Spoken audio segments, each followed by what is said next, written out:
మీరు EV bike కొందాం అనుకుంటున్నారా? అయితే కొనే ముందు ఈ 3 పాయింట్స్ తప్పకుండా గుర్తుపెట్టుకోండి. లేకపోతే బైక్ ఉంది కానీ బయటికి వెళ్ళలేను అనే కామెడీ షో మీ ఇంట్లోనే స్టార్ట్ అవుతుంది. 1. మీ ఇంట్లో ఇదే ఫస్ట్ బైక్ అయితే పూర్తిగా ఎలక్ట్రిక్ బైక్ మీద డిపెండ్ అవ్వకండి. ఎందుకంటే ఎమర్జెన్సీ టైంలో ఛార్జింగ్ లేదు బ్రో అని బైక్ కూడా మీకు సారీ చెప్తుంది.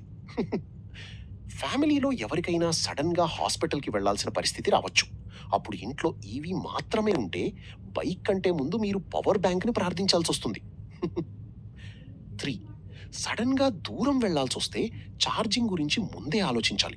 రౌండ్ ట్రిప్ వస్తుందా? లేదా మధ్యలో బైక్ నిద్రపోతుందా? అని ప్రతిసారి మ్యాథ్స్ పరీక్షలా లెక్కలు వేసుకోవాలి. ఈవీ బైక్‌లో పెట్రోల్ ఖర్చు సేవ్ అవుతుంది అనేది నిజమే. కానీ సేవ్ చెయ్యాలి అనే ఉత్సాహంలో సిల్లీ డిసిషన్ తీసుకుంటే తర్వాత మీరు బైక్‌ని కాదు, బైక్ మీని నడిపిస్తున్నట్టు ఫీల్ అవుతారు.